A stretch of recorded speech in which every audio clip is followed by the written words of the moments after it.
el caso puntual colombiano. Vimos datos sobre la alfabetización publicados por la UNESCO, divulgados por investigadores que también se amparan en cifras de sus departamentos de estadísticas nacionales, de la CEPAL, la OCDE, etcétera. Y en general, revelan una tendencia decreciente, vertiginosa desde 1950, de ese analfabetismo en la mayoría de la población. Casi que eso ha estado acompañado del aumento de la población. Esto es positivo sin discusión, ¿sí? Esto es algo que se muestra con mucha complacencia y con mucho orgullo por los gobernantes del mundo. Sin embargo, paradójicamente, el número de adultos analfabetos no ha dejado de disminuir, ¿sí? No ha dejado de aumentar, ¿sí? Eso también ha tenido un aumento al lado del alfabetismo. De modo que se ha incrementado la cifra de 1950 de 700 millones de analfabetos en el mundo, se aumentó casi a 900 después de 1990 y por muchas políticas internacionales que se acataron en los países, esta cifra baja, que es lo que ahora justamente vamos a entrar a analizar a profundidad, al punto que ya para el año 2015 siguió en decrecimiento en el analfabetismo. Sin embargo, lo interesante a cuestionar aquí es que se volvió a una cifra de 745 millones, pero sigue estando casi que igualada a la cifra de analfabetos que existía para 1950, ¿sí?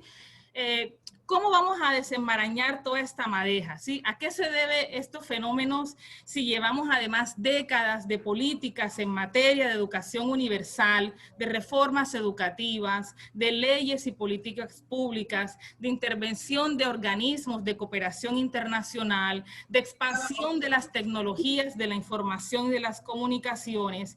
Y además, al lado de ello, imperan expresiones sociales de violencias, de racismos, de homofobias, ¿sí? De precarias condiciones en las infraestructuras de las instituciones educativas públicas, etcétera, ¿sí?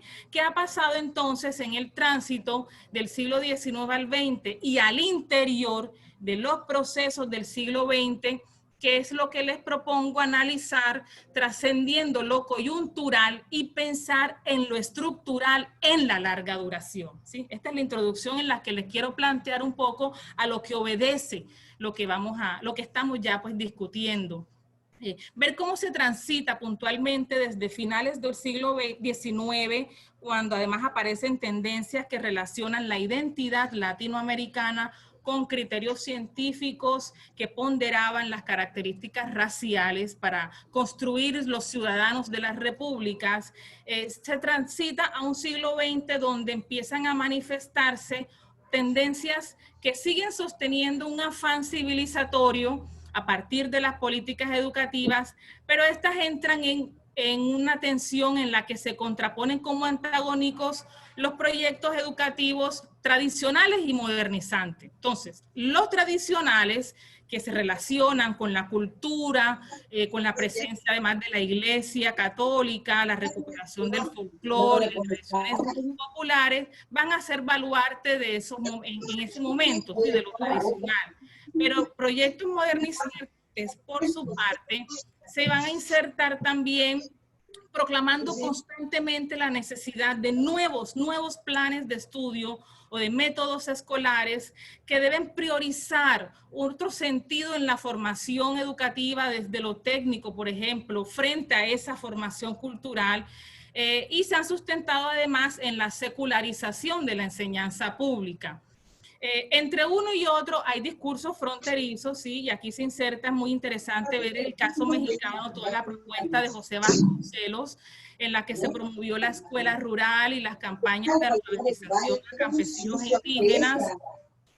Lo que promueve también Lázaro Cárdenas en la década del 30, ¿sí? De los años 30 hasta el 40, con su educación socialista, y su homólogo en Colombia fue lo que hizo Alfonso López Pumarejo con la Revolución en Marcha.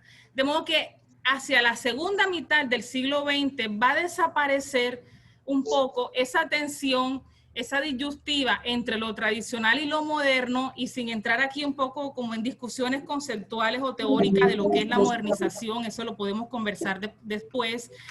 Realmente lo que vamos a ver es cómo aires renovadores de la segunda posguerra le van a plantear a América Latina la necesidad de propuestas modernizadoras de carácter desarrollista, marcadamente económicos, ¿sí? Tecnocráticos, en las que se proponen, indican las fuentes primarias, y eso es algo que se puede encontrar en fuentes de distintos países, un lenguaje muy similar.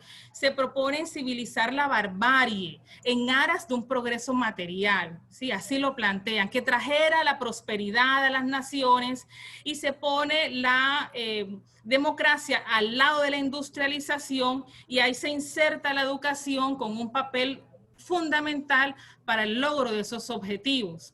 Entonces, la organización de lo que se conoce como, o se ha considerado el caos latinoamericano, es decir, sus condiciones de pobreza extrema, además, déficits económicos, etcétera, empiezan a querer subsanarse, y los gobiernos adoptan la planificación. Esta va a ser un término en el que vamos a subrayarlo y acentuarlo a lo largo de esta exposición. Los gobiernos van a acentuar la planificación como una estrategia de desarrollo económico y social, y parte del piso de esa planificación va a ser el ámbito educativo, ¿sí? La educación va a ser pieza clave en ese contexto, porque la mayoría de los planes económicos van a tener un apartado relativo a los planes educativos, con una estrategia más para la consecución del bienestar, y para que estos, es decir, los planes educativos, fueran verdaderos agentes de desarrollo económico de las naciones. Por eso llegar a toda la población fue una prioridad, ¿sí? En este sentido, la consigna general fue expandir, democratizar el sistema educativo, alfabetizar la población. Sí, interesante cómo en Colombia desde los años 30 se habló de una reforma educativa liberal que buscaba modernizar la educación. En eso desarrollé yo mi investigación doctoral. También fue prioridad reforzar la educación técnico-industrial y dotarla de un mayor prestigio social también, porque no lo tenía, ¿sí? En este aspecto se crearon instancias administrativas de diversificación de los estudios en el nivel medio, los bachilleratos técnicos, bachilleratos comerciales, ¿sí? Se atendió a la capacitación profesional de adultos. Sin embargo, los resultados no fueron totalmente satisfactorios, y continuas medidas reformistas se han dado de la segunda mitad del siglo XX en adelante. Después de los antecedentes de los años 30, se pasa a un momento reformista muy álgido en los años 60, luego en los años 80, inclusive hasta el despunte de este nuevo milenio. Ahora bien, particularmente los cambios de los años 80, desde 1980, y los cambios políticos de ese entonces, junto a los cambios de carácter económico que se van a dar en los años 90, van a promover una nueva ola de reformas educativas que abarcaron el sistema en su conjunto. Sacan la educación como una pieza clave de esa intención inicialmente revelada y la pasan a ubicar, ¿sí?, como parte del sistema en general. Entonces se promueven unas legislaciones educativas, estructuras administrativas y escolares con aspectos curriculares amparados en lo constitucional para materializar todas estas necesidades, todas estas propuestas y todos estos objetivos. Después de experiencias, además de revoluciones, después de las experiencias de las dictaduras, el retorno a la democracia y la propuesta de innovaciones económicas sustentadas además en un menor papel del Estado y en una economía de libre mercado, pasa a acompañar las propuestas de estas reformas educativas que se empiezan a diseñar.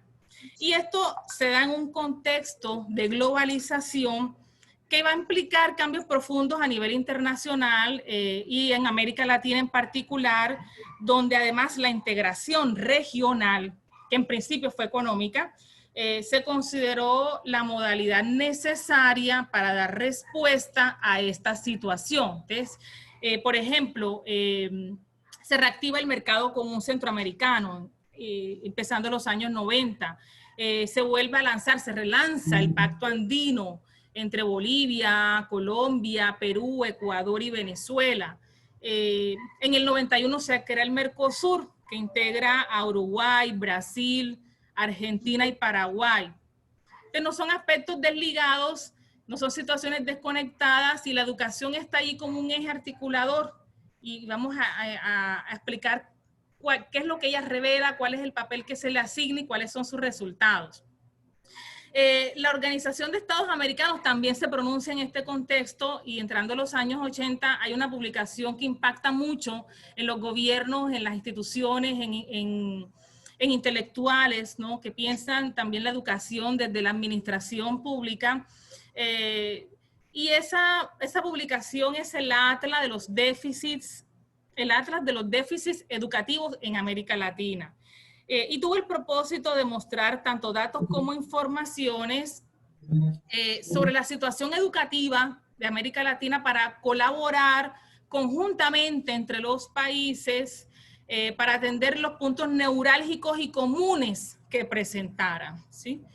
No mirar las situaciones como particulares de cada nación y que cada uno resolviera. Vamos a ver además por qué este interés de articular estos procesos. Entonces, con esta publicación y la divulgación de sus tablas, cifras, cuadros, estadísticas que asumen al interior de los países, se da una localización geográfica sobre los problemas educativos comunes de América Latina, de América Central, de América del Sur, de algunos países del Caribe, pero básicamente de América Central y América del Sur, y se muestran además las carencias persistentes, históricamente hablando, ¿sí?, en relación a la población no incorporada al sistema educativo, es decir, a la población analfabeta, que seguía presentándose en altas cifras.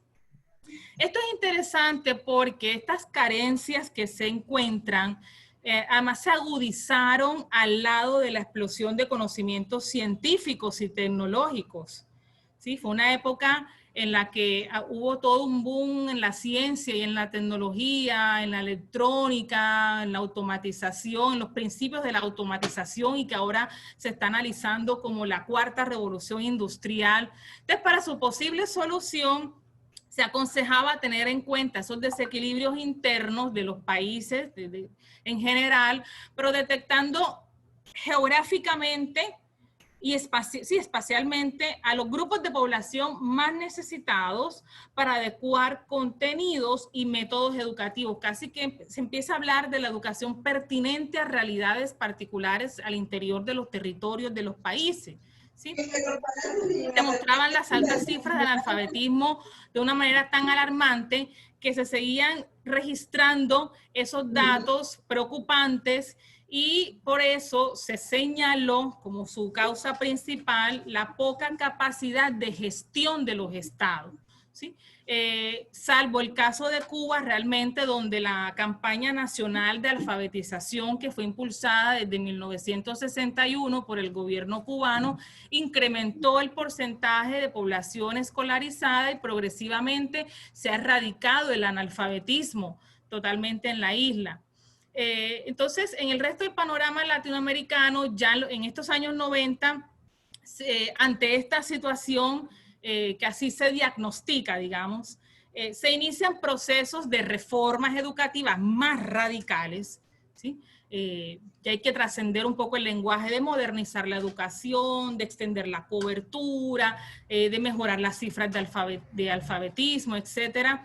Se van a imponer unas reformas más radicales que van a sacudir las bases mismas del aparato estatal de cada país, ¿sí? Porque también es un momento de una visión desarrollista, donde se introduce también el lenguaje de la internacionalización, de la calidad en ese fenómeno de globalización. Por eso este esfuerzo de pensar realidades comunes en América Latina, cómo atender soluciones y cómo estos organismos internacionales y multilaterales se preocupan, digamos, por mostrar, por revelar estos panoramas, por darlo a conocer a gobiernos y a la ciudadanía para tomar decisiones que solucionen esas necesidades encontradas, ¿sí? De una manera conjunta, mancomunada, pero ahí va a tener un papel protagónico cada país desde lo constitucional, cada ámbito del sistema educativo para responder a unas reformas que realmente fueron muy radicales, ¿sí?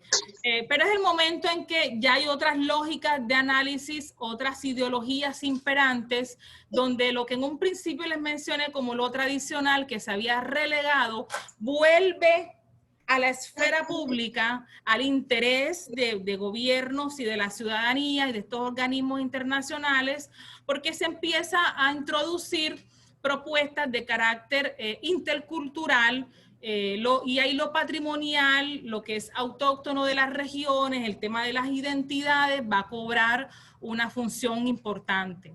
Que las reformas van a proponer múltiples objetivos que van a seguir vinculados a la economía y a lo social, pero también a lo cultural.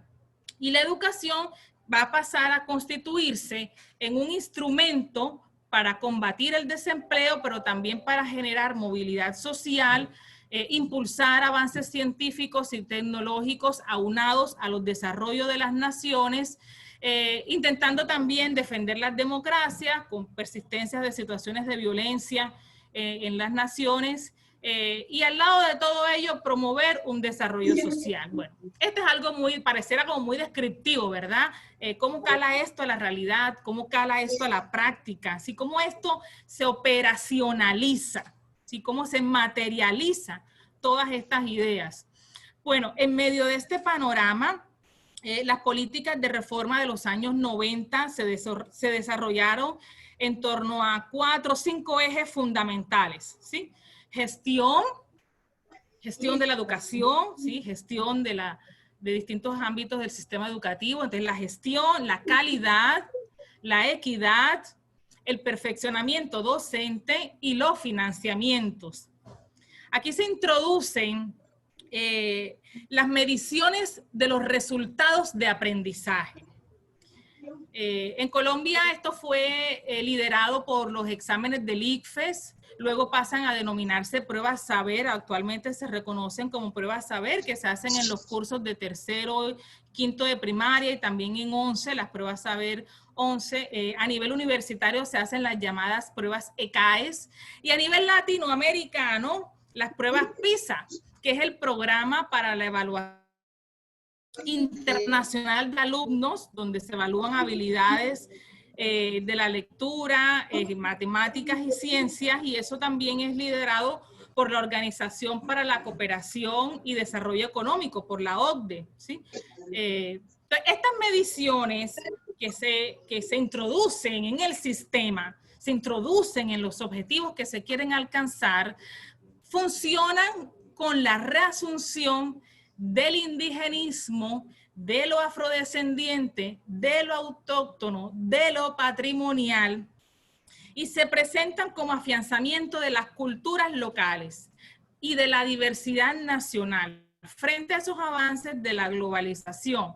Entonces, intentar articular identidad, democracia y modernización fue uno de los objetivos al que tenía que contribuir el sistema educativo, y se plantea la educación como un nexo entre sociedad, desarrollo y equidad para repensar proyectos colectivos que posibilitaran vivir en un mundo multicultural donde se promoviera la equidad en la diversidad.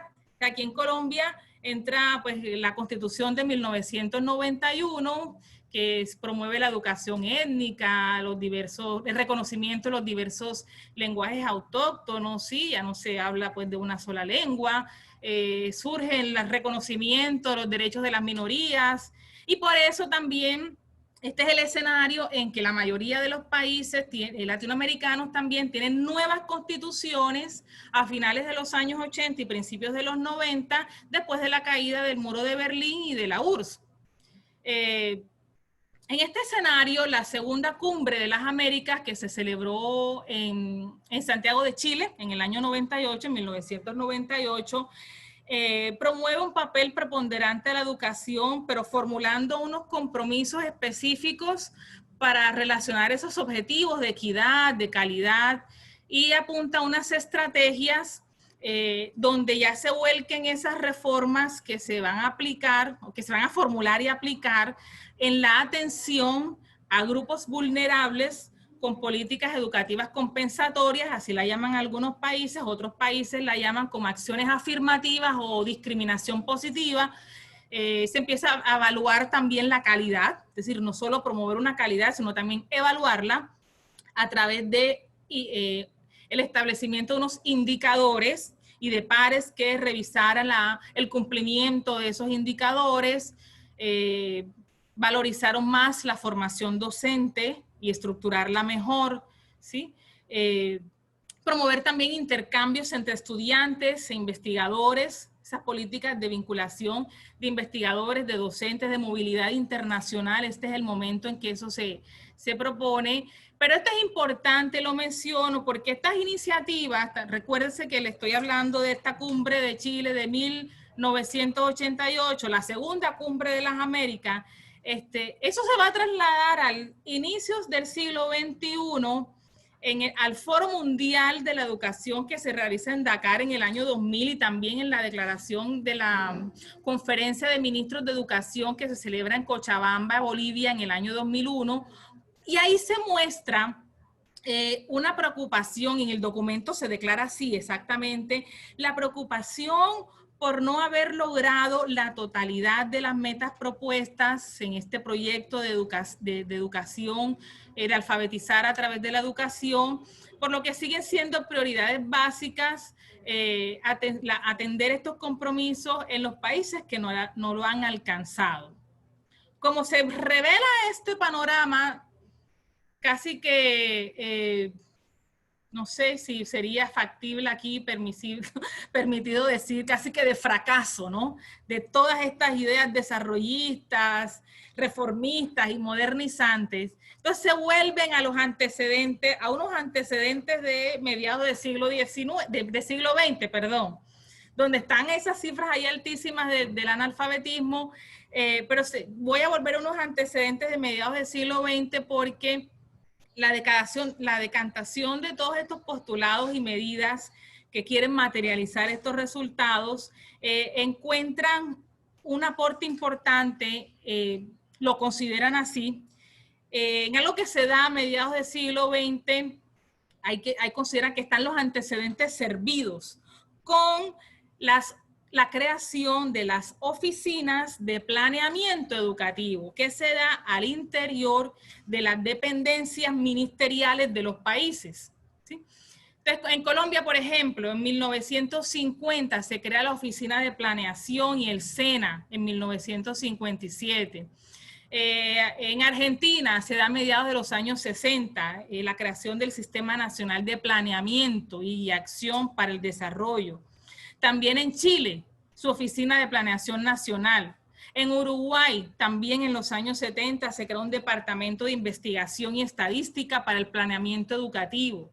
En Paraguay, desde el 62, un Departamento de Planeamiento de la Educación. Van como cambiando los nombres, ¿sí? De la oficina, los nombres de la instancia administrativa que cobija estos postulados. En Bolivia se llama Dirección General de Planeamiento Educativo. En Brasil, Servicio Nacional de Aprendizaje Industrial, lo que es el SENAI, ¿no? Al lado del Servicio Nacional de Aprendizaje Comercial, que es el SENAC. En México, la Ley de Planeación de 1983. Entonces se encontraron estos países con que están empezando el siglo XXI con una problemática ante la que quieren identificar soluciones, y antes de aventurarse a crear novedades, a crear cosas sorprendentemente innovadoras, ¿sí? Se van a las herramientas que considera que ya tienen, se van a estas instancias de planeación, a estas oficinas y dependencias administrativas del planeamiento nacional, y ahí van a insertar la planeación de la educación. Voy a abrir un paréntesis aquí, en esta parte, si me lo permiten, no tomaré mucho tiempo, pero quiero enmarcar un poco mejor esto, y es que paradójicamente la planeación tiene sus orígenes en la antigua Unión Soviética.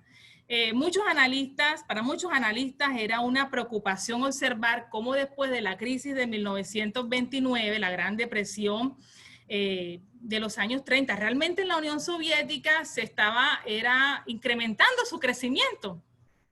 Y surgen los planes, se dieron cuenta, ¿no?, que tenían unos planes quinquenales que ellos llevaban a cabo, y eso se convirtió en un modelo seguido en el mundo capitalista para contrarrestar los efectos del colapso económico que se estaba viviendo.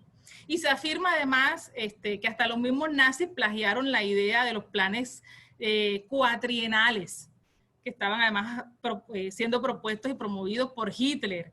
Entonces, después de la Segunda Guerra Mundial, la cultura de la planeación se había esparcido por buena parte del bloque occidental, América Latina, claro, con todo este panorama que les comenté de sus instancias administrativas de planeación. Entonces, a principios del siglo XXI es donde se va a esos antecedentes que ahí están servidos. Entonces, bueno, cierro el paréntesis. Dicho esto, ahora pasaré ya con este escenario, así sus piezas claramente ubicadas, creo que puedo pasar al ejercicio de ver cómo se proyecta todo esto en el caso colombiano a partir de la correlación entre políticas públicas, planeación, planes de desarrollo nacional, donde la educación también ahí va a tener un piso y un eje fundamental, ¿sí?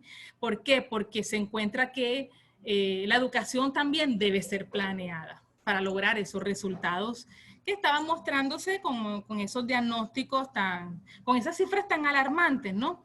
Entonces ahí es importante examinar también, creo que es fundamental igualmente, examinar proyectos societales que subyacen en los planes durante las últimas décadas, desde ese diálogo pasado-presente que nos lleva hoy día, que nos está llevando hoy día a repensar las normas educativas a partir de la identificación de sus logros, pero también de sus limitaciones.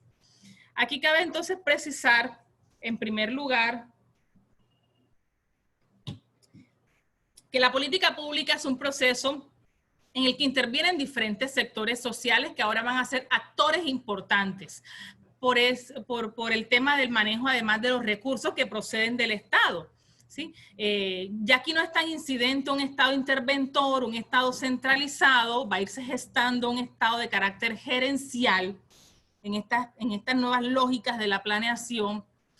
Entonces, van a darse muchas tensiones entre estos distintos actores que ahora van a cobrar un papel fundamental, aunque la balanza tiende a inclinarse un poco hacia quienes están facultados legalmente para tomar decisiones políticas, pero le hace a ello contrapeso grupos sociales que presentan demandas alternativas, ¿sí? Como intelectuales, educadores, sindicatos. En Colombia, por ejemplo, se cuenta con FECODE, que es la Federación Colombiana de Trabajadores de la Educación, pero también hay que mencionar a quienes están en la otra orilla.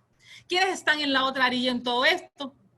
Pues actores del ámbito internacional, organismos económicos y de crédito poderosos como el Banco Mundial, como la OCDE, la Organización para la Cooperación y el Desarrollo Económico, que está compuesta por 36 estados, funciona desde los años 60 y tiene una incidencia importante en todo esto. ¿Por qué? Voy a ir otra vez un poquito a los años 60, en la creación de la Oficina de Planeación en Colombia en esa época. Realmente eso, con lo que ya se contaba, realmente se va a viabilizar, ¿sí? Va a operacionalizarse, es con una reforma de 1968, es decir, casi 20 años después. Ahí es que se va a institucionalizar con unos artículos, el 32 y el 76, amparados en la Constitución Nacional, ya como una normativa como una exigencia para adoptar un plan de desarrollo económico y social como carta de navegación para cada gobierno. Entonces, a partir de los años 70, ya con esa legislación servida, con esa obligación constitucional, es a partir de los años 70 que empieza a elaborarse cada 4 años planes de desarrollo en la búsqueda de ese estado de bienestar. ¿Sí? Es el paradigma que impera en América Latina. Recuérdese el estado de el desarrollismo del que les estaba hablando hace poco, ¿sí? Y se empieza a hablar de un sistema educativo también centralizado con un currículo único que acentúa el papel de la educación como garante de la preparación del recurso humano para el desempeño laboral, aunque, esto es clave, a este paradigma se opusieron movimientos sociales de estudiantes y de maestros, al tiempo que se dieron prácticas pedagógicas, teorías educativas alternativas, además que empezaron a cuestionar estos planteamientos, y por eso fue una década de un álgido movimiento estudiantil. De la década del 80, aquí estoy otra vez un poquito focalizada en el ámbito internacional, para entender nuevamente lo que va a pasar en Colombia en ese momento específico. La década del 80 genera en América Latina lo que conocemos como la década perdida, ante la imposibilidad de varios países, incluyendo México, en nuestro caso Colombia, ahí a la cabeza además, de pagar las obligaciones de la deuda externa. En Colombia, el gobierno se concentró en una propaganda para salir del subdesarrollo. Era además también lo que imperaba, ¿no? en el lenguaje de la época, otra vez las teorías de los países desarrollados, subdesarrollados, en fin.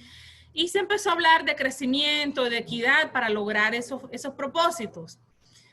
Sin embargo, esto en Colombia fue muy interesante porque ahí se desmontan también muchos derechos ganados mediante esas agitaciones sociales que les dije que se había dado la década anterior, en los 70 y 80, de modo que es el momento en que se allana todo el terreno para introducir políticas neoliberales. Se pasa a lo que es considerado como la mercantilización educativa y a la irrupción de un Estado neoliberal.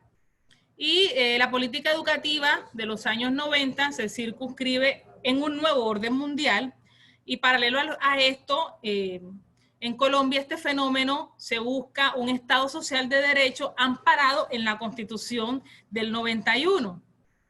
El presidente de ese entonces, Gaviria, César Gaviria, emprendió toda una política, primero una campaña de muestra de un agotamiento del modelo económico proteccionista como ineficiente y enclaustrado, y abrió el país al mundo con la llamada apertura económica, y se privatizaron muchas empresas estatales nacionales importantes, además, como Colpuertos, Telecom, las empresas públicas prestadoras de servicios públicos de energía y electricidad, para descentralizar el Estado, disminuir un poco el papel de los estados, pero aumentar la iniciativa privada.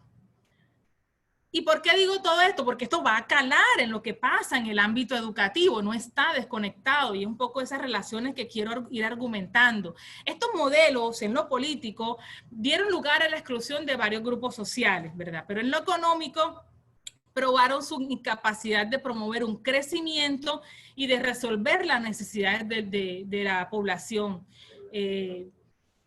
La educación, entonces, ¿qué papel se le va a dar en este escenario? ¿Sí? Esta coyuntura va a promover la competencia entre instituciones públicas y privadas para obtener una mejor educación. Se promueven créditos y además organismos económicos, bancos y CETEX, en Colombia el ICETEX es una de ellas, créditos para financiar estudios universitarios, y establecer el Sistema Nacional de Evaluación de la Calidad de la Educación primaria, secundaria y también universitaria, con la implementación de estas pruebas que les había conversado hace un momento, y esto va a traducirse en la medición de los resultados de aprendizaje, en la ponderación de esos resultados a partir de unos indicadores que nos van a ubicar las instituciones, las carreras universitarias, los estudiantes, etcétera, en unos rangos, en unos puestos, de acuerdo a los resultados de la educación que están recibiendo. Esa reforma educativa colombiana en la década de los 90 es consecuencia de las políticas mundiales de esa economía de mercado establecidas por organismos multilaterales, como vemos, ¿no? Que están relacionadas con ese proceso, con ese fenómeno de la globalización. Entonces surgen, para sustentar todo esto, porque esto tiene que estar anclado en la normativa, en la política pública, ¿sí? Incluso en lo constitucional, en leyes. Estas ideas se tienen que traducir en una normativa. En Colombia se tiene la Ley General 115 de la Educación de 1994, que es la que va a regular y estructurar el servicio educativo de la primaria y de la secundaria. Y así se denomina, ¿verdad? La prestación del servicio educativo. Un servicio educativo que presta el Estado, que prestan particulares, ¿sí? Que prestan instituciones privadas. La ley 30 del 1992 es la que organiza el servicio público de la educación superior. Y en el año 2010, la ley 381 especifica el reconocimiento y la preservación de las lenguas de los grupos étnicos existentes en Colombia, que además ya había sido amparados por la Constitución del 91. Pero esto lo menciono porque al lado de esto, del reconocimiento de la educación multiétnica, de la educación, de los lenguajes oficiales de grupos étnicos con los cuales se puede impartir una enseñanza en su lengua, pese a lo bondadoso y generoso, democrático y hermoso que esto suena, eso al lado de la ponderación y de la valoración de los resultados de condiciones de calidad, ¿sí? Que ya se introduce con normativa en el año 2015, otorgamientos de registros calificados a programas, a carreras, el sistema de calidad implementado en las universidades. Allí va a quedar como eso va a quedar como en una zona un poco sin piso, casi que flotante, en medio de lo que se está midiendo, de esos indicadores que se proponen como estándares que evalúan la calidad y los resultados de aprendizaje. Esto de lo étnico y de lo multicultural no va a tener una articulación muy conexa con ese aparataje nacional, y esa debilidad se encuentra también en los resultados de ese tipo de mediciones.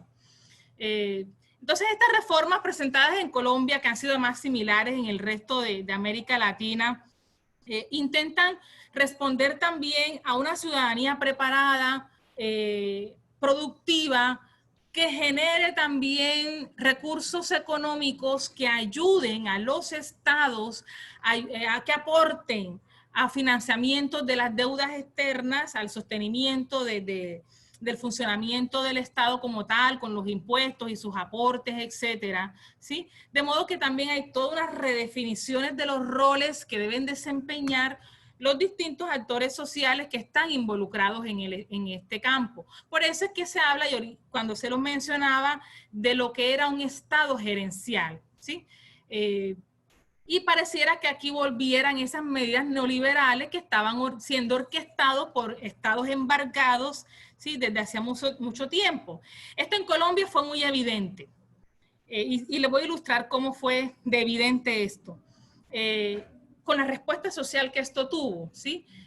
Una movilización estudiantil que se dio en el año 2011 en Colombia, que fue liderada por la MANE, así se denominaba la Mesa Amplia Nacional de Educación, que una serie de manifestaciones adelantadas por estudiantes, por algunos docentes, trabajadores universitarios, incluso sindicatos, sindicatos no solo de trabajadores o de educadores, sino diversos sindicatos en todo el territorio colombiano como una protesta a un proyecto de reforma que estaba siendo liderado por el presidente en ese momento, Juan Manuel Santos, en el que quería reformar la educación superior, lo presentó ante el Congreso, para modificar la ley 30 del 92 que le mencioné, que era la que regulaba la educación superior en Colombia.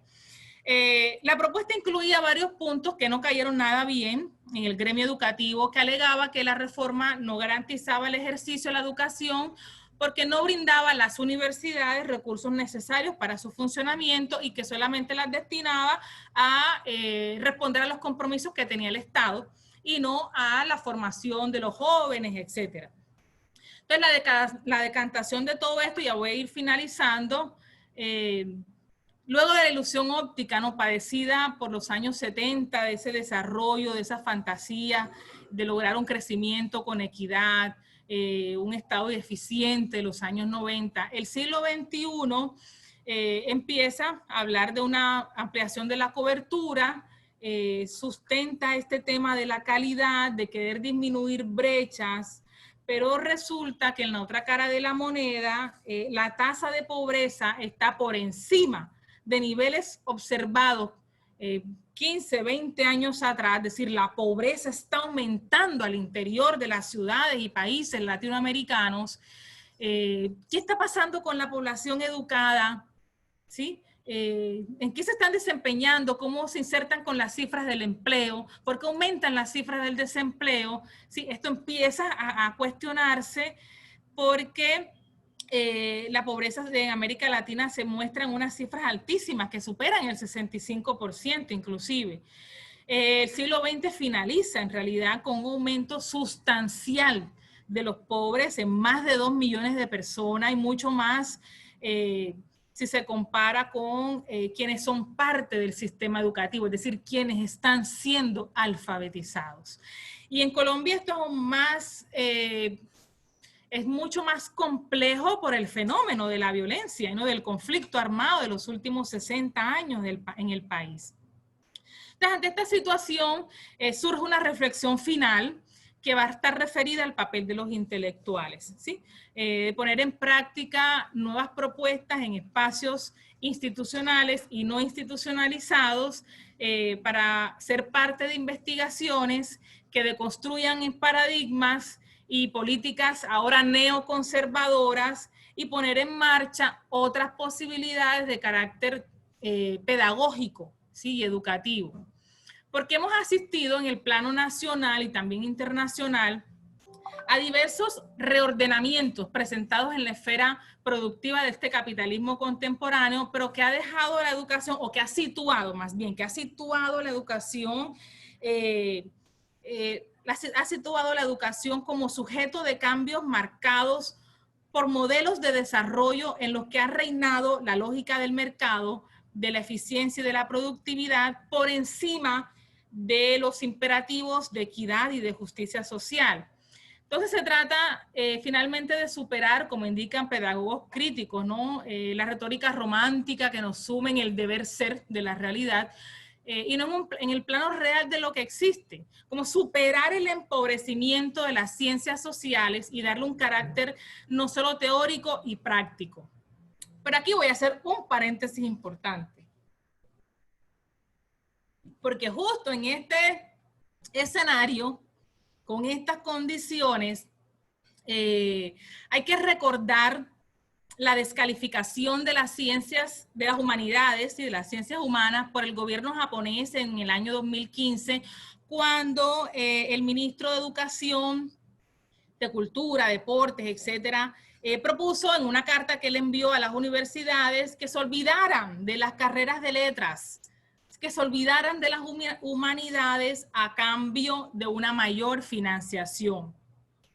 Esto en el panorama mundial. En Colombia, actualmente se está debatiendo el retorno de la historia a los pensum académicos con la ley 1874 de 2017, que busca recuperar el papel central de la historia en las aulas, de educación básica y media como una forma de contribuir a la construcción de una identidad nacional, del desarrollo del pensamiento crítico de los estudiantes, la formación de una memoria histórica, etcétera. Porque en los años 80, ya les ilustré lo que pasó en esa década, la historia se integró al área de las ciencias sociales, y esto es interesante porque no es desconocido que la historia ha sido tradicionalmente un campo de batalla político que ha buscado legitimar con beneficios a quienes son pues, los sectores políticos imperantes.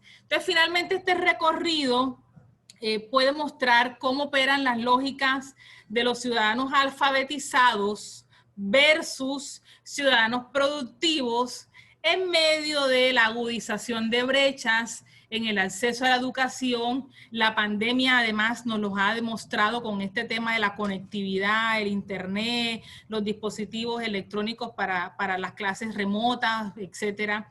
Y ante la muestra ahora muy agudizada o la reasunción también de posturas muy radicales alrededor de homofobia, de racismo, aunque se hable de una educación inclusiva, ¿sí? Las violencias de género, poco acceso a la educación superior, casi que reasunción de un conflicto en Colombia con estas dificultades actuales que tenemos en este gobierno con el tema de la implementación de los acuerdos de paz. Entonces, todo esto para decirles que finalmente una reflexión que consolide lo que realmente es la educación más que cifras de cobertura y de alfabetismo, ¿sí? Porque lo que pasa, lo que se traslada a la educación como sistema educativo, a la institucionalidad oficial y a lo que en gran manera lidera el Estado, ¿verdad? Estas políticas nuestras educativas dicen, el Ministerio de Educación Nacional, por ejemplo, inspecciona, vigila la educación, todo debe estar aprobado por ello, y eso no es que lo esté condenando, sino que esa institucionalidad de la educación oficial, la educación como sistema educativo, se sigue mostrando como desconectado de la concepción filosófica de la educación. Y esto parece ser, en medio de las particularidades de cada país, unos vasos comunicantes que integran el panorama latinoamericano, ¿sí? Creo que lo pudimos vislumbrar a partir de los ejemplos generales que mencioné, de las cifras que les compartí y de la ilustración del caso colombiano al interior de este contexto. Y con esto finalizo. Muchísimas gracias. Pues muchas gracias, doctora. Muy ilustrativa su ponencia. Estaba yo recordando ahora el papel que juega la enseñanza de la historia en la conformación de los países, y recordaba un hecho singularísimo que ocurrió y que ilustra un poco toda la tragedia que se vive con esta miseria que se vive en términos de la enseñanza de las humanidades, de la filosofía, que ha sido, digamos, arrinconada por los sistemas latinoamericanos de educación, sobre todo en la educación superior, pero que impacta en todos los ámbitos, todos los niveles de la educación, ¿no? Y recordaba que cuando en México se experimentaban los primeros acosos contra la historia, un país que tenía una tradición educativa muy cercana al nacionalismo revolucionario, antes incluso del presidente Cárdenas que mencionaba la doctora Vanegas, cuando empiezan esos acosos, era presidente de México Ernesto Zedillo Ponce de León, de quien hablaba yo hace un momento con el doctor José Luis Ripoll de la conferencia. Bueno, uno de los que hablábamos, de uno de los presidentes de México, expresidente. Entonces, en sus sexenios empiezan a transformar, a menoscabar el tema de la historia. Y hay un pronunciamiento muy interesante que hizo Fidel, con gran arrojo, Fidel Castro, en el sentido de que mandó decir a México que si seguíamos omitiendo capítulos de la historia nacional tan heroica y tan patriótica, terminaríamos venerando a Walt Disney. Yo recuerdo que el pronunciamiento del comandante fue un escándalo, casi exigía al presidente Zedillo que le pidan disculpas por lo que ocurría, pero mirando hacia el presente, mirando a aquella, digamos, pronunciamiento de Fidel con gran visión de futuro, como siempre fue el comandante, ¿no?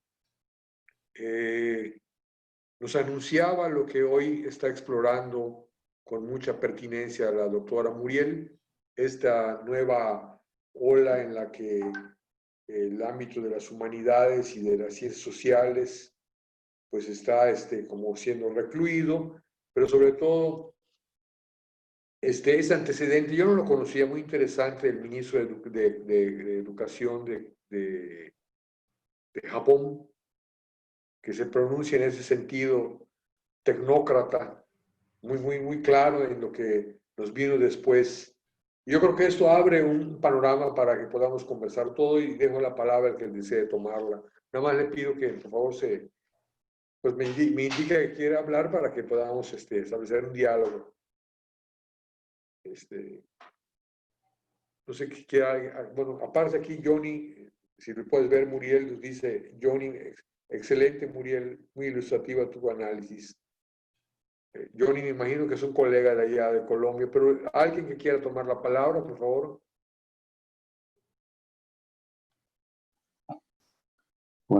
Buenas Sergio, tardes. adelante Sergio. Una pregunta para la doctora Muriel, la escribí, pero la voy a leer. Tú has señalado las políticas públicas en desmedro en casi toda América Latina de la enseñanza de las ciencias sociales. Y también nos ha indicado que en Colombia se está implementando una ley para restablecer la enseñanza de la historia. Podrías indicarnos con más detalle sobre cómo anda el diseño de políticas para introducir esta asignatura en la enseñanza. ¿Qué ha dicho el Estado? ¿Qué han dicho las organizaciones como FECODE? ¿Qué dicen los historiadores profesionales del país sobre el tema? Sí, muchas gracias. Muchas gracias, profesor Sergio. Acá en la Universidad de Cartagena, en la unidad en la que estoy adscrita directamente, que es el Instituto Internacional de Estudios del Caribe, realizamos un conversatorio virtual el mes pasado que tomó 2 sesiones que discutió específicamente este tema de la implementación, de la construcción e implementación, porque son 2 fases, construcción o diseño e implementación de esta ley para retornar la historia al pensum de las escuelas, para ubicar la historia como una asignatura única y específica, no diluida en lo que son las ciencias sociales. Y en ese conversatorio que tomó 2 sesiones, invitamos a varios exponentes de esta ley ante el Congreso y teníamos la visión del Estado, la visión de la academia, porque estaban también representantes de educadores e historiadores. ¿En qué está esa ley en este momento? Está en borrador, pero entre los acuerdos y que son de las conclusiones de ese espacio que tuvimos, y lo pueden ver con más detalle en la página del Facebook del Instituto Internacional de Estudios del Caribe, están los videos de las 2 sesiones, cada uno como de 1 hora. Entre las conclusiones que se mostró es que hay un acuerdo, porque el asunto está todavía en varios planos de análisis, hay un acuerdo ya central y es aplicar, diseñar la enseñanza de la historia a partir de las realidades regionales. En el caso colombiano, que el nuestro es un país tan diverso internamente y además tan diverso al interior de las regiones, ¿sí? Las regiones no son homogéneas y que esa diversidad ha estado reestructurada a partir del conflicto armado colombiano que nos ha costado casi 70 años. Entonces la enseñanza de la historia para que cumpla el propósito de reconstitución de una memoria nacional colectiva, debe dejar de ser esa historia homogénea y nacionalizada y centrarse en una historia desde las realidades de los territorios. Y en eso deben participar diversos actores sociales. Si los académicos también deben acompañarse, por ejemplo, de campesinos de una región que conocen más las realidades productivas de la economía, de las vivencias culturales, de cómo les impactó el conflicto, etcétera, y aportar desde sus visiones a que, claro, ya los intelectuales, los pedagogos, etcétera, al recoger ese saber, lo constituyan en parte de los contenidos de la historia a enseñar. Sí, ya los pedagogos al lado de los psicólogos, etcétera, identifican ciertos temas y los lenguajes con los que puede bajar cognitivamente a cada curso, ¿sí? A los planes de área y a los planes, a los programas de cada curso a lo largo del año. Entonces, por lo menos hay un consenso que es un gran paso, que es algo fabuloso, realmente nunca antes visto, que ya esto es algo que compete a varios actores de la vida nacional, no solo a los grandes académicos y políticos, sino también a la ciudadanía que sabe qué ha pasado con la historia de sus territorios, porque ya la nuestra no es la misma historia y debemos trascender la enseñanza de lo que pasó con la época colonial y con la época republicana. Digo trascender, no omitirla. ¿Sí? Es decir, además de ella, ¿sí? Además de mostrar lo que ocurrió también con lenguajes incluyentes, es decir, desde las distintas voces, no desde las voces de los vencidos, además de ella introducir las historias regionales, las historias locales. Me parece particularmente, con todo respeto lo digo, que este sería un ejercicio fabuloso a aplicar en la mayoría de los escenarios latinoamericanos que han tenido episodios de dictaduras, de guerras civiles, episodios revolucionarios que han cambiado la fisonomía de sus geografías y que esto debe pasar a enseñarse como parte de la historia nacional. Entonces, el estado actual de eso es que se ha avanzado, o sea, se ha logrado un consenso, un acuerdo de vincular esas narrativas locales y regionales a la enseñanza de la historia. Esto toma mucho tiempo, porque esto, por supuesto, hay que construir los manuales escolares, etcétera, pero por lo menos esto es un gran paso, porque el asunto no es solamente que vuelva la historia a las aulas, sino para que deje de ser un instrumento político, la historia debe componerse de estos lenguajes, de estos actores, ¿sí? Para que sea realmente democrática. Entonces, ese es el estado de la cuestión.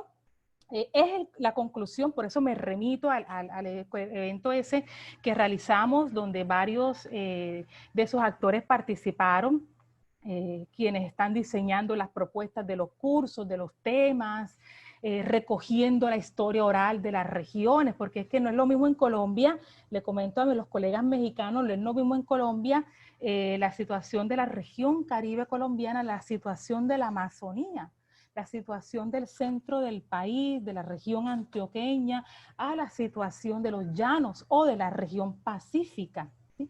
Del Pacífico al occidente de Colombia. Entonces, eso es lo que se está reconstruyendo y sí es un gran avance frente a todo este panorama y es de los consensos que se ha dado en el diseño de esta política para implementarse de esa manera o con esos propósitos. Muchas gracias. Tiene el micrófono apagado, doctor Carlos. Perdón, muchas gracias, Muriel. Hay una persona que se llama Maico Pitalúa que nos puso en el chat una pregunta. ¿Qué lugar ocupa él o los movimientos sociales en la generación de políticas públicas? Y después Johnny nos pide la palabra para intervenir. Entonces, en ese orden, si quiere usted contestar o Maico preguntar directamente. Buenas tardes. Quiero agradecer este importante evento a la doctora Muriel, felicitarla por esta apretada síntesis que hizo de pensar América Latina en función de un tema que convoca a la reflexión. Y hago la pregunta porque precisamente pareciera que hace una lectura de las políticas públicas en tanto acción meramente estatal. ¿verdad? Y sí me preocupa o llamo a la reflexión de que la incidencia de esas políticas educativas, más allá del reformismo que ella misma conlleva, sino de la inclusión de estos nuevos enfoques que mencionó la doctora Muriel en su intervención, pero también de estas nuevas formas de reconocer el conocimiento de nuestras comunidades, también es fruto de las luchas de los movimientos sociales. En el caso colombiano, el movimiento social afrocolombiano, en el caso ecuatoriano también del movimiento social afroesmeraldeño o también indígena, si se quiere, en toda la parte de la sierra, y en México también el caso de la lucha por una educación intercultural que no multicultural. Entonces, por eso hago la pregunta precisa en la reflexión que plantea, doctora, sobre el papel de estos movimientos para la gestión de este tipo de políticas públicas que en últimas requiere la concertación de la sociedad civil. Muchas gracias. Gracias. Es una excelente reflexión la que plantea Maico.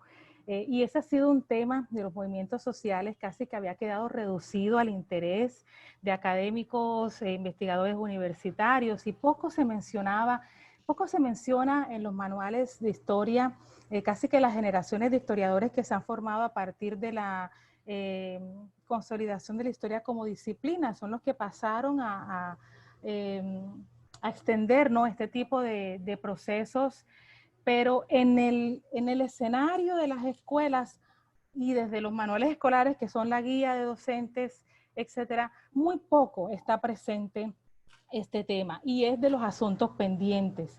Entonces, claro, las investigaciones que han realizado académicos a nivel universitario sí han rescatado el papel de los movimientos sociales, no solamente como un fenómeno presente reactivo frente a políticas, ¿sí?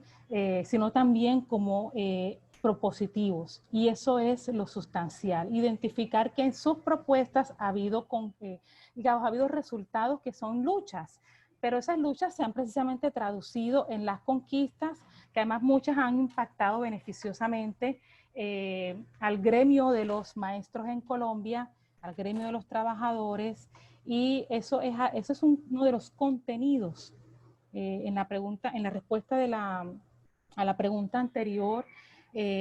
Podría complementar esa parte agregando que entre los contenidos que se están pensando para diseñar toda la propuesta pedagógica de la historia por cursos, por temas, etcétera, hay unos temas que son centrales y que van a aparecer allí. Yo les mencioné el de la participación de las comunidades desde sus saberes orales y desde la historia pertinente a las realidades locales y regionales. Pero entre esos contenidos, precisamente, los logros de los movimientos sociales y de la muestra de eso como las conquistas que han logrado, más allá de políticas que se asuman como generosidades de los gobiernos y que en última vemos cómo se responde a presiones internacionales, económicas, etcétera. En el diseño de los contenidos, en la definición de los contenidos, a enseñarle a los niños, a las generaciones que van a conocer una nueva historia. Ese es uno de los planteamientos presentes. Porque además, y le digo que esto es tan fundamental y me ha gustado muchísimo esta pregunta, esta reflexión, porque además se ha demonizado la acción de los movimientos sociales y se sigue mostrando de una manera tan peyorativa que en la actualidad muchos grupos políticos lo muestran como la reasunción de un comunismo y de un comunismo devastador.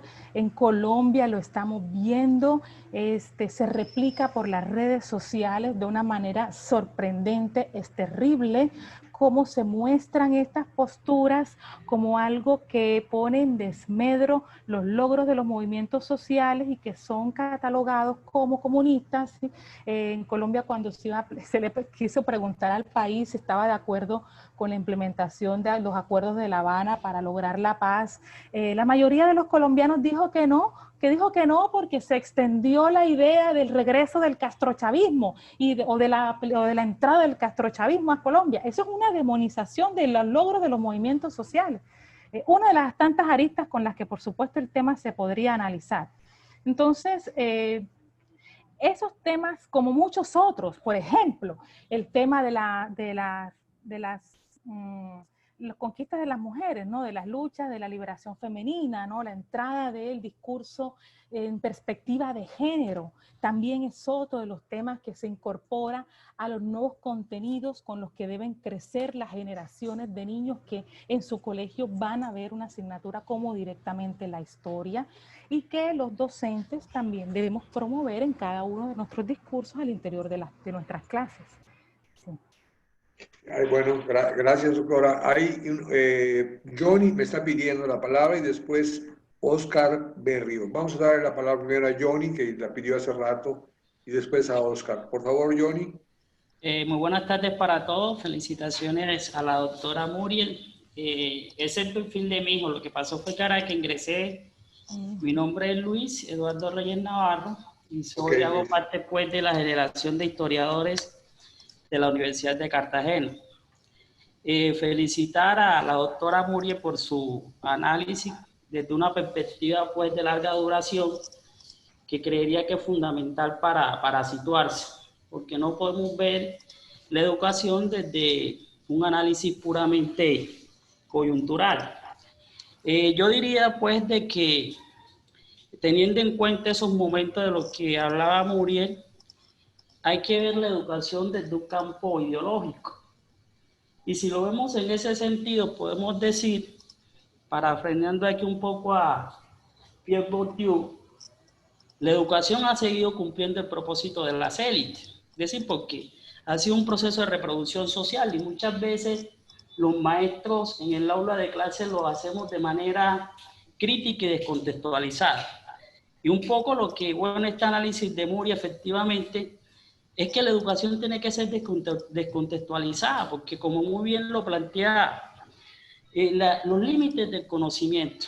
Y desde ese sentido creería que no solamente aquí, bueno, la discusión sobre el tema de la cátedra de historia, que creería que la historia no ha salido del currículo en Colombia, la historia está presente. Creo que la gran debilidad ha sido la formación docente, ¿ya? Y la formación docente no solamente desde lo disciplinar, sino de lo inter y transdisciplinario, porque el mundo va en un proceso, es decir, no podemos quedarnos atrás. Si bien uno no puede negar toda esa carga ideológica sobre las teorías del progreso y que tienen sus dispositivos articulados pues a todo el tema del capitalismo, el liberalismo, no nos podemos quedar atrás, y es un llamado desde una mirada mucho más crítica, inter y transdisciplinaria. Y bueno, en el caso particular colombiano hay un gran problema, es que bueno, en el 2001 se generó toda una reforma del Sistema General de Participaciones, que en estos ya 19 años ha sido una disminución de recursos por parte del gobierno nacional a las entidades territoriales, es decir, departamentos y municipios, que tienen esa responsabilidad de implementar pues las políticas educativas, una reducción de más de 100 billones de pesos. Es decir, un presupuesto que hoy es algo monstruoso. En cierta manera, eso también ha implicado en la baja calidad de la educación en Colombia, sin desconocer pues el papel activo que ha tenido pues el movimiento social afrocolombiano, los sindicatos y por cierto el movimiento indígena. Pero yo creo que si bien uno no puede negar la participación de estos actores sociales, y es fundamental, y sabemos un poco la coartada que el gobierno ha intentado para limitar la participación de estos actores, yo creo que hablar por lo menos es decir, hablar de fracaso de la política educativa, eso depende mucho desde la perspectiva que uno la esté analizando, porque si analizamos desde la perspectiva de los intereses de clase, yo creo que desde el aula educativa seguimos reproduciendo estas estructuras sociales, y si queremos un poco hacer contrapeso a este proceso, implica seguirse movilizándose, continuar formándose y entender que la educación no solamente se ubica en el campo de la ciudadanía, sino también en el campo de la política. Es decir, el reto no es solamente que la historia, bueno, se ubique ahora en el currículo de las ciencias. Bueno, se crea una cátedra de historia porque en cierta manera desde una perspectiva de algunos historiadores la historia no está presente en el currículo. Aquí el reto más grande que tenemos es cómo formamos ciudadanos críticos. ¿Cómo formamos ciudadanos críticos? Y creo que ahí en ese sentido, muy bien, tenemos un programa y la experiencia lo mostró para el caso de Cartagena. Hemos participado activamente en los últimos concursos y hemos venido ingresando mayoritariamente a la carrera docente. El reto aquí es de formación. Y esa es una gran debilidad que tiene, no solamente, es una gran debilidad que existe en el Estado colombiano. Es decir, hay que formar, y el gobierno hay que decirlo claramente, el gobierno no le interesa formar profesionales críticos. Entonces, en ese sentido, el reto es también como maestros que somos, debemos ser autoridad, que nos debe, es decir, el proceso de ser maestro implica investigar. Si no estamos investigando, no estamos haciendo nada. Es decir, y por cierto, la educación tiene que ser contextualizada. Debemos contextualizar la educación. Las problemáticas de nuestras comunidades deben de entrar dentro del currículo, ese es el gran reto. Y creo que, bueno, esta perspectiva de larga duración, teniendo en cuenta los planteamientos de Fernand Braudel, es pertinente, porque la educación no hay que mirarlo desde lo coyuntural, hay que verlo desde un proceso de larga duración, y bueno, estoy muy contento con la ponencia de Muriel Banet. Esa era mi intervención. Gracias, Muriel. ¿Quiere contestar? Sí, agradezco mucho la intervención, es ante todo un aporte muy complementario, muy acertado. Yo por eso inicié con la introducción alrededor de la perspectiva de larga duración de Braudel, porque además este es un tipo de ejercicio que asusta mucho a los historiadores. Les decía, se focalizan en una parcelita y de ahí no quieren salir, y quien se atreve a plantear una reflexión un poco más amplia, pues eso genera como cierta desconfianza, ¿sí? Pero este tipo de ejercicios realmente nos ayudan a encontrar en un panorama en el que ciertos episodios o lo coyuntural no solo tiene explicación, sino eso a qué está respondiendo, de modo que al entrar en otro tipo de escenarios y de otro tipo de marcos más amplios, podríamos tomar mejores decisiones, que esa es una última de las grandes enseñanzas de la historia. Sí, habría muchas respuestas a la pregunta de para qué sirve la historia, pero por lo menos una de ellas va enfocada en la mejor toma de decisiones. Y no solo toma de decisiones de carácter político, sino toma de decisiones de reproducción de las narrativas, de los contenidos del conocimiento histórico, ¿sí? de los episodios del pasado que han sido tan determinantes. De modo que los profesores tenemos una gran responsabilidad, pero también una gran oportunidad en nuestras aulas, frente a los estudiantes que tengamos ante nosotros, sean 10, sean 20, sean niños de primaria, sean jóvenes, adolescentes de la secundaria, sean adultos en el ámbito universitario. Ahí estamos frente a unos ciudadanos ante los que podemos ayudar a construir esa ciudadanía crítica, precisamente ese pensamiento crítico en torno a procesos que tienen un sesgo, una mirada tan parcializada desde los ámbitos institucionales, por lo que tú acabas de mencionar. Entonces, yo creo que la oportunidad está también en lo que podemos hacer en nuestros escenarios, pero nos ayuda mucho realmente al acompañarnos de esa investigación que tú indicas. Por eso es fabulosa la productividad que tienen educadores, historiadores en términos de investigación, y que eso circule y se divulgue, porque es lo que permite que varíen hábitos y que varíen la práctica docente al interior de las aulas, indistintamente del escenario. Esa frente a la enseñanza de historia en unos niños de cuarto de primaria con unos 9 años. ¿Sí? Creo que ahí está la ganancia de reconocer todo este proceso, de este panorama, porque lo podemos trasladar acciones concretas en el espacio en los que nos desenvolvemos, más allá de por donde ande la política pública o de lo que nos obligue a hacer las medidas políticas, a lo que tenemos que responder al sistema, ¿no? De alguna manera, pero ahí está el escenario en el que nos podemos también desenvolver con esa autonomía en la decisión del docente directamente. Muchas gracias. Hay dos preguntas más, yo cerraría el ciclo por si hubiera otra más. Una de Oscar Berrio, a quien daríamos la palabra, y enseguida el doctor José Luis Ripoll. Entonces, Oscar, por favor. Sí, adelante, Oscar. Muchas gracias. Felicitar a Muriel Vanegas. Soy Oscar Berrío, egresado de la Universidad de Cartagena. Un placer escuchar esta disertación de este tema que es muy importante, sobre todo para nuestras regiones que están en busca de ese desarrollo y el crecimiento de nuestro país. Doctora Muriel, dos preguntas concretamente. Primera, me gustaría saber qué opina usted sobre la reflexión que hace José Fernando Campo cuando él habla que en Colombia se han implementado y no son los modelos, sino es el saber propio de los docentes que deben de tener en Colombia para poder permitir este desarrollo de nuestro país.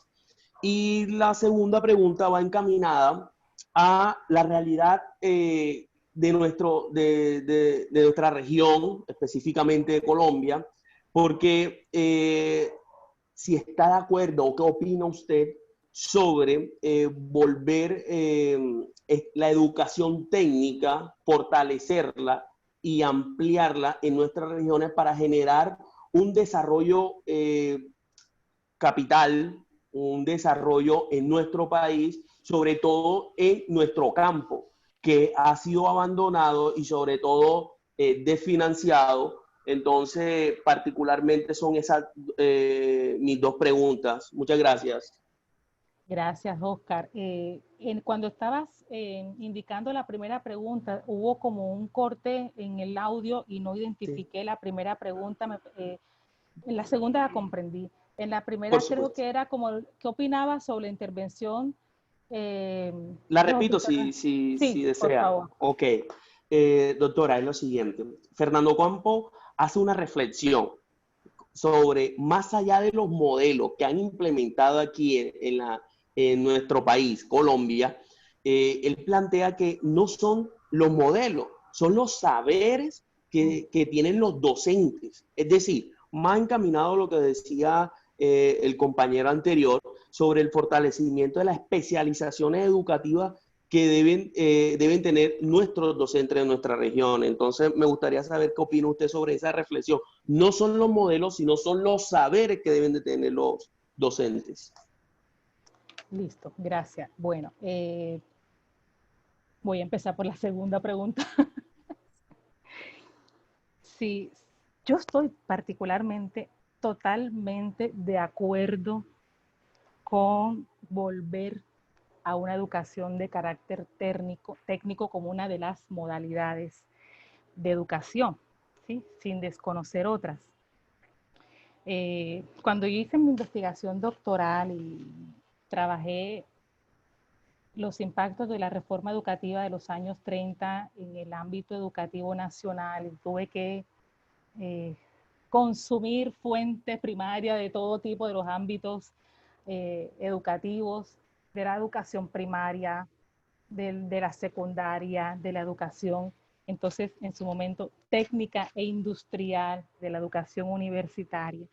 Una de las que más tocó mis fibras personales, porque uno como investigador cuando se enfrenta a ciertos momentos del pasado, uno como que le mueve un poco, ¿no? De reconocer, hombre, qué pasó en cierto momento, pero cómo uno hasta pelea ahí con su objeto de estudio, pero ¿cómo hacen esto? Pero si tienen todo a la mano, pero sí, tiene uno como esas pasiones, y el momento de la implementación en Colombia de la educación técnica e industrial, que se hizo con muchas modalidades, se ampararon en la radio, en la televisión, en llevar la escuela a través de bibliotecas ambulantes al campo, ¿sí? Hubo muchos programas educativos, pero también una educación que potenciaba saberes específicos para que las personas, después de tener el conocimiento general de la lengua, de las matemáticas, etcétera, también un saber específico que les ayudara en un oficio, ¿sí? No solo para insertarse en el mercado como empleados, sino para que las regiones en las que se practicaran ciertos oficios se tuviese un despunte económico a partir de expertos en ciertos oficios del mundo obrero, de campesinos, etcétera. Entonces me pareció un momento muy bonito, muy interesante. Muchos de esos aspectos se extendieron en el tiempo, otros se descuidaron. Y digo que muchos se extendieron en el tiempo y se profesionalizaron a través de instituciones como el SENA, ¿sí? Y otro tipo de instituciones que acentuaron la enseñanza técnica. Y creo que también este es uno de los ámbitos donde personas que no acceden al nivel universitario pueden tener un tipo de formación que los ayuda a vincularse al sector económico y a toda la realización de su proyecto de vida, etcétera. Entonces, particularmente creo que puede seguir siendo, que me gustaría, debe ser una de las formas de potenciar la educación, porque también desde el punto de vista psicológico, desde el punto de vista cognitivo, no todos los individuos están facultados cognitivamente, no todos les interesa el saber intelectual concretamente.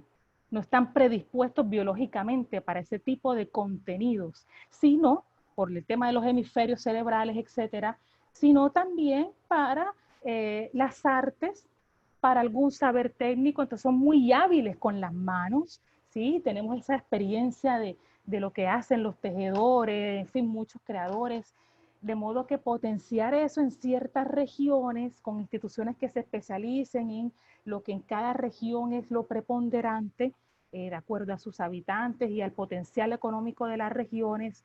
Creo que eso sería de unos desarrollos tanto educativos como de impactos económicos de un gran potencial, a mi modo de ver, ¿sí? Por eso decía que en lo que yo investigué, que ese aspecto me apasionó tanto, me di cuenta también que eso fue fortalecido por políticas educativas posteriores y en algunas regiones también fue un poco descuidado. Y te digo que empiezo por la segunda pregunta que me formulas para llegar a la primera, en la que eso de alguna manera se relaciona con el tema de los saberes distinto a los modelos. Claro, a los profesores se les ilustra, se les enseña lo que históricamente son los tipos de modelos educativos, se les ponen todas las cartas sobre la mesa y se les dice desde lo pedagógico, psicológico, cognitivo, etcétera, se les dice cuáles han sido los modelos más exitosos, los de resultados más eficientes, pero que en últimas, de acuerdo a su potencial personal, etcétera, apliquen el modelo que mejor les convenga, con el que mejor se desenvuelvan, también de acuerdo a la población estudiantil que tienen, porque no todos nuestros estudiantes aprenden igual. Por eso introduzco aquí aspectos relacionados con lo cognitivo. Hay estudiantes que aprenden desde lo visual, otro desde lo oral, otro desde lo auditivo, ¿sí? Otro desde lo manual. Entonces también esas jaulas que son de imponer modelos económicos deben estar más bien asociadas a la flexibilidad de, una vez identificados los modelos que hay, tomar decisiones para aplicar el que mejor se ajuste al entorno, al estudiante, al docente como tal. Y ahí en los modelos es donde entra el tema de los saberes, ¿sí? ¿Qué sabe el maestro sobre qué debe saber y qué debe enseñar o cómo debe enseñarlo, indistintamente el campo, el área, ¿sí?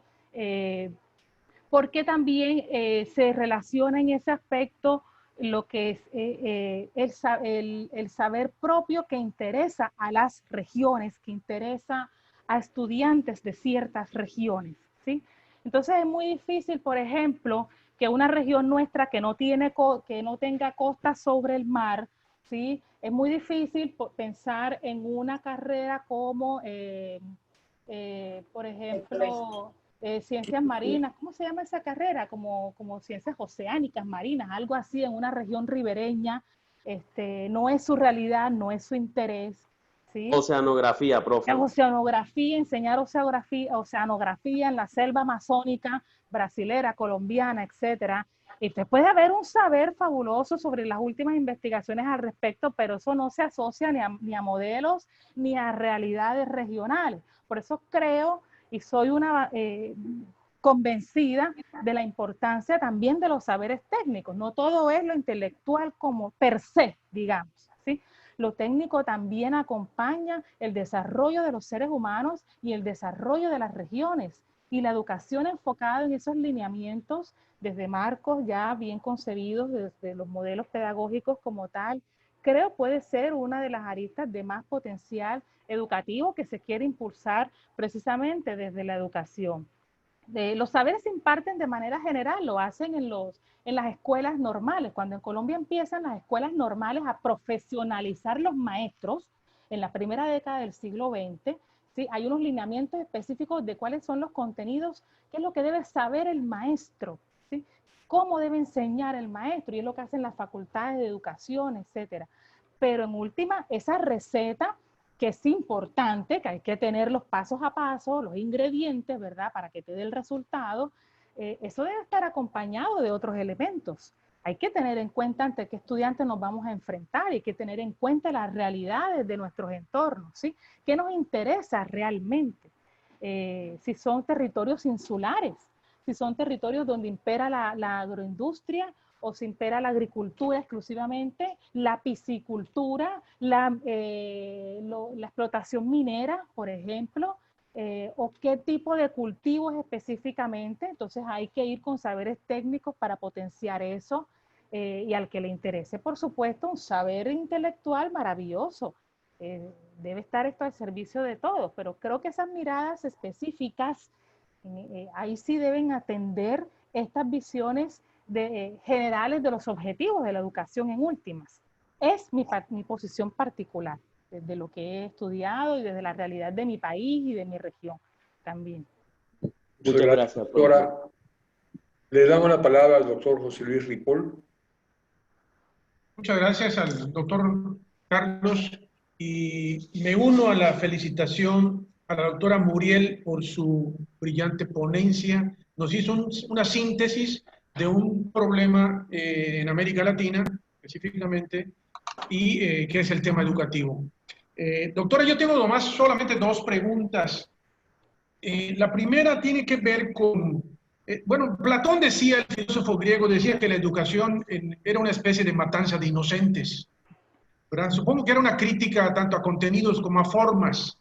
En México lo que ha pasado en el tema educativo es que el tema educativo no lo hemos podido separar de la politización, de la política sexenal que hemos tenido, ¿no? Llega el presidente Peña Nieto, hace una reforma educativa, una gran reforma constitucional en materia educativa, se transforma la evaluación, ahora hay que evaluar a los maestros, en fin, una serie de requisitos y de elementos que pues entiendo que viene a abonar a la calidad y la cantidad del tema educativo. Llega un nuevo presidente y dice, no, esto no sirve, y va para abajo todo. Entonces, acá creo que hay una disputa. El político siempre ve números, ¿no?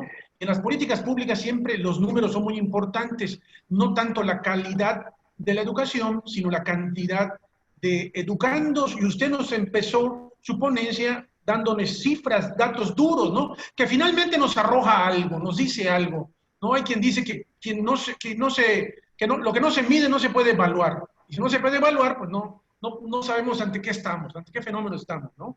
Entonces, mi primera pregunta sería básicamente esta, ¿no? ¿Cómo hacer del tema educativo un tema de Estado y no un tema politizado que viene dependiendo quién gana las elecciones? Viene el tema de ¿cómo extraer el tema educativo más allá del tema político?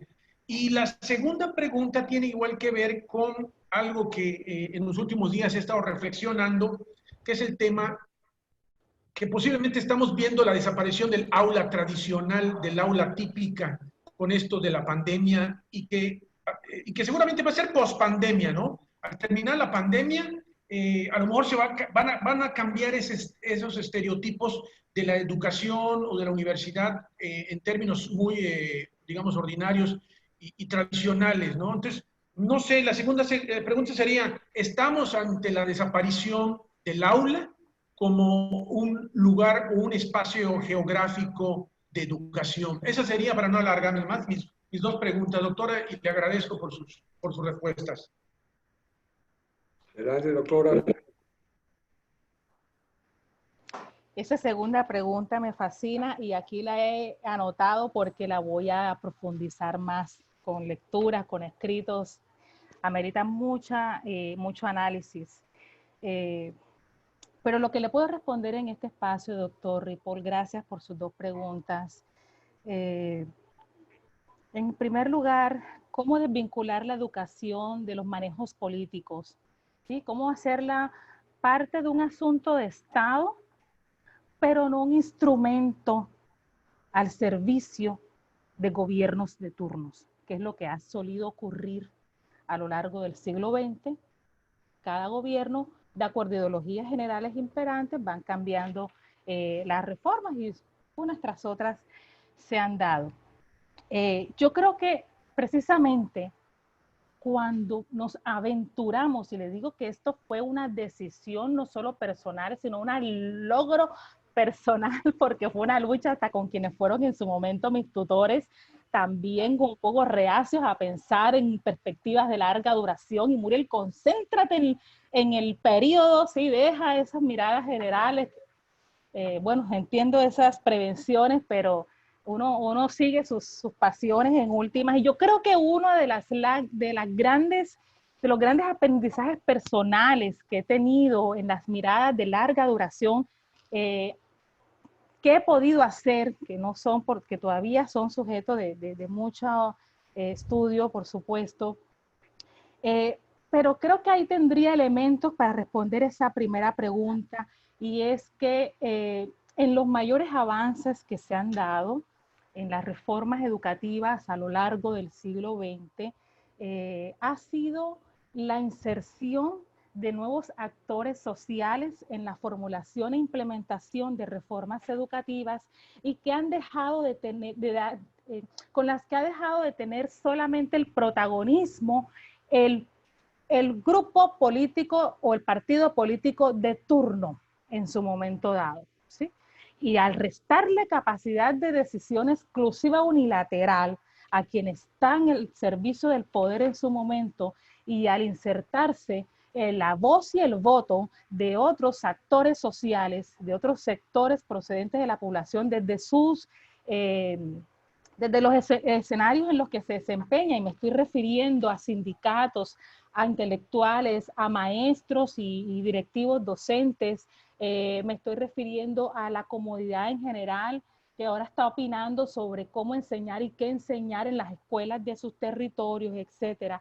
Ahí se le ha hecho un contrapeso a ese protagonismo político, que por supuesto no le ha quitado toda la capacidad de toma de decisión, porque son quienes tienen, palabras coloquiales, me permiten la expresión, el sartén por el mango, están en el poder y son los que tienen el dominio de la administración de los recursos económicos públicos que hay que invertir en este tipo de acciones, pero al menos esa inserción de otros grupos sociales que se han dado principalmente desde los años 60, pese a las medidas desarrollistas de los años 80 y 90, neoliberales, y que ahora se han transitado a estas de corte neoconservador, la presencia de otros actores sociales en la formulación de la política pública, y no solo educativa, sino en otros ámbitos, ya ha sido de esas grandes conquistas que he podido identificar en estas miradas de larga duración que he hecho.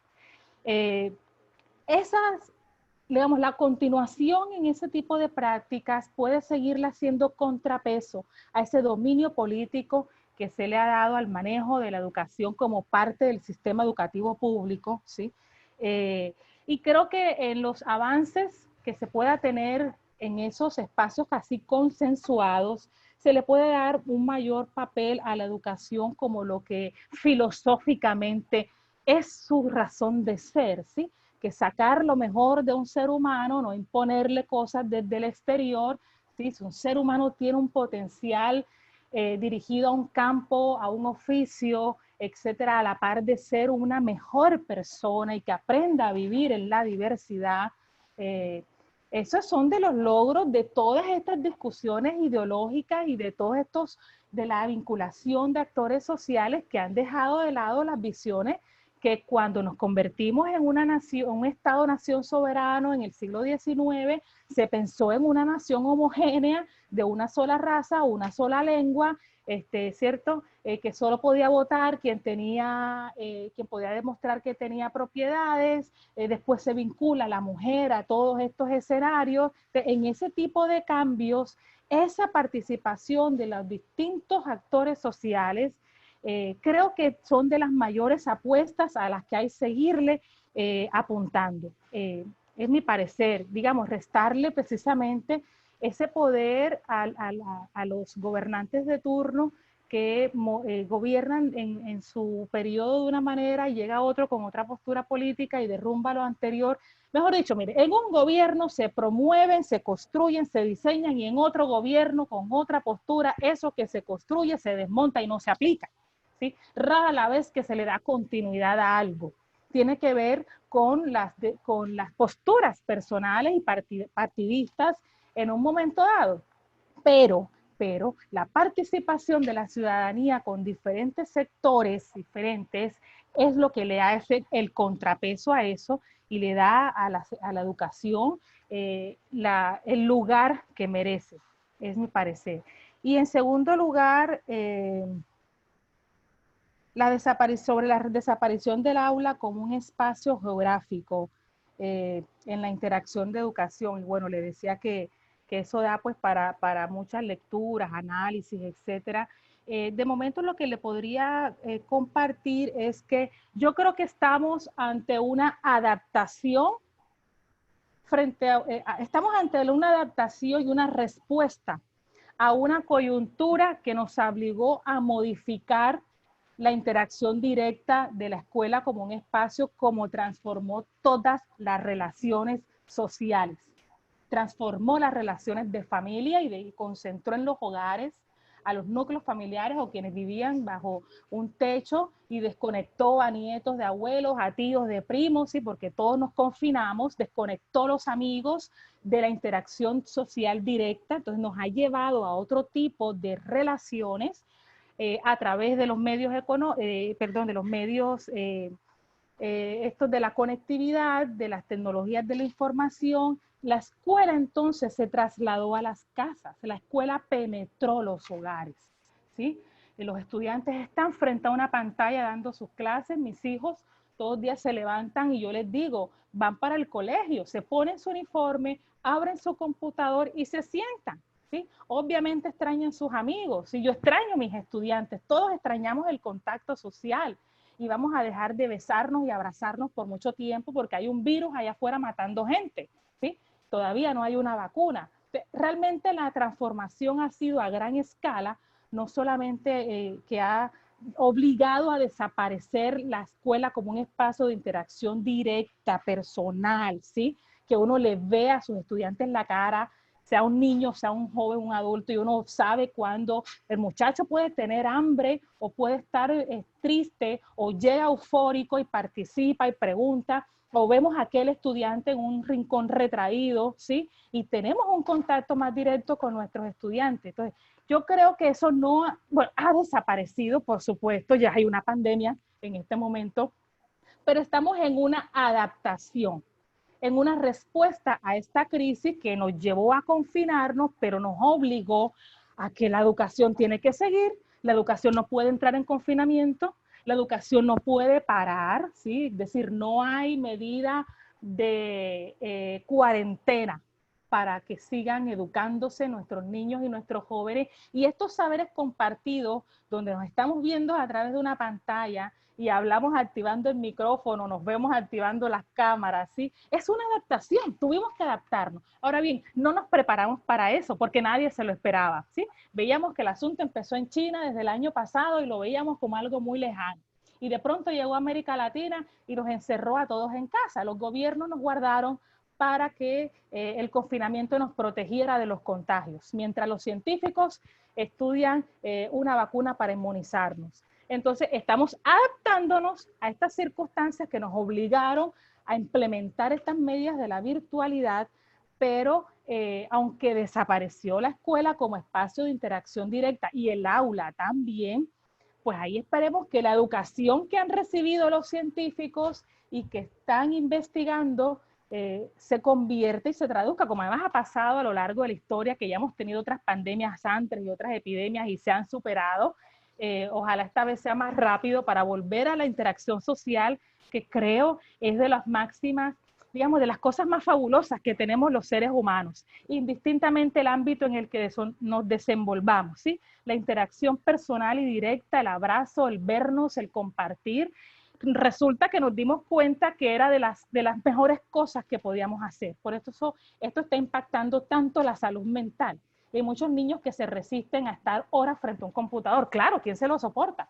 No todo el mundo se soporta aquí a una loca hablando 2 horas sobre educación, pero ha sido la manera en la que tuvimos que adaptarnos a esto y en nuestra capacidad de reacción frente a esas acciones.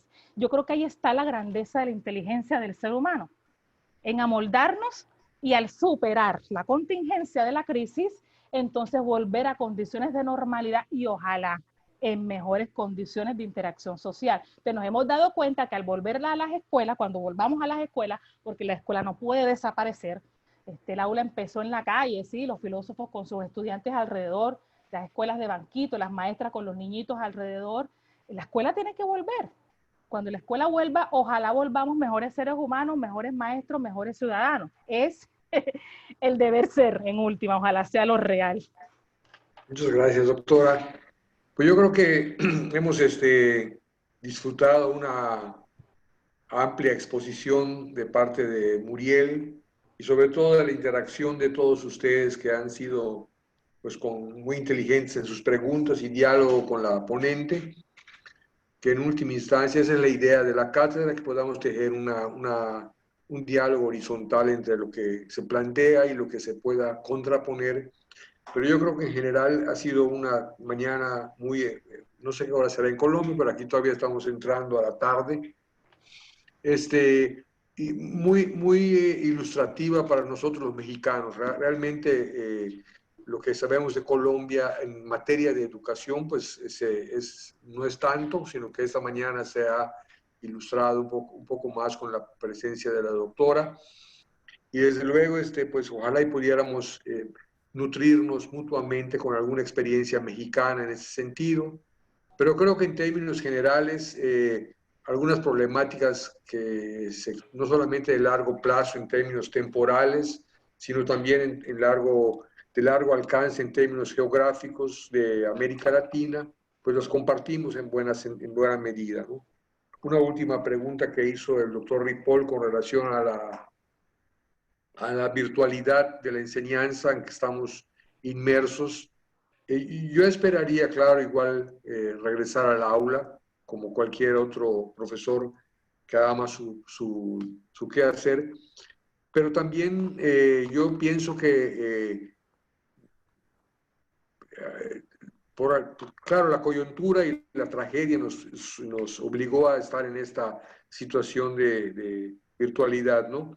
Pero yo creo que es un recurso tecnológico que, por lo menos en nuestros países, lo teníamos un poquito olvidado y echamos mano de él como una salida, porque en la educación, como bien decía la doctora Muriel, no va a detenerse, ¿no?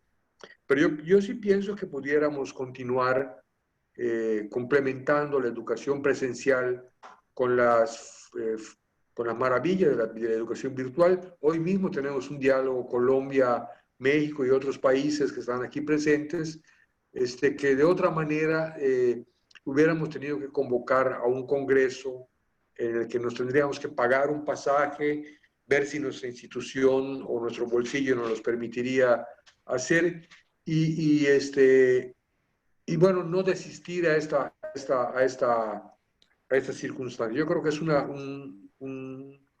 una parte positiva que si bien todos queremos regresar a la cercanía humana y al calor, pues el gran desafío de los seres humanos es darnos calor y conocimiento, en este caso, a través de la virtualidad, ¿no? Decía un doctor Comas, que fue un profesor de antropología física español que residía en México, que el animal de mayor capacidad adaptativa es justamente el ser humano, ¿no? Un oso polar no puede vivir en el cementerio, en una selva o en un desierto. En un desierto. En cambio, el ser humano puede vivir en el Polo Norte o en el desierto. El ser humano es el ser más adaptativo, ¿no? Y tan es así que hemos estado logrando salvar estas vallas que nos impuso la pandemia con esta maravilla de la tecnología. Yo no imagino qué hubiera pasado con nosotros, los que nos ocupamos de la educación, si no hubiéramos tenido la tecnología en esta pandemia, ¿no? No puedo imaginar el escenario de tener el conocimiento, incluso la propia generación del conocimiento científico que aliviará sin duda. Yo tengo plena seguridad que estamos muy próximos en Rusia ya se está aplicando vacunas, en Rusia ya se venden medicamentos para la presencia del coronavirus en niveles bajos. Es decir, si no tuviéramos esta tecnología, a lo mejor no nos estaríamos enterando tan al segundo como nos enteramos ahorita de lo que ocurre. Por ejemplo, hace unos días falló las primeras pruebas de la vacuna esa de Oxford. No lo sé, todo este avance del conocimiento tiene que ver mucho también con la tecnología de la información, ¿no? Y bueno, pues les agradezco mucho su interés en haber participado y de verdad, Muriel, pues ha sido un gusto reencontrarnos en este escenario tan fecundo de conocimientos, pero también yo insisto, ¿no? Tan cálido. Veo que se conocen varios de los colegas de Cartagena, lo cual muestra que el ser humano tiende a ser gregario por naturaleza, ¿no?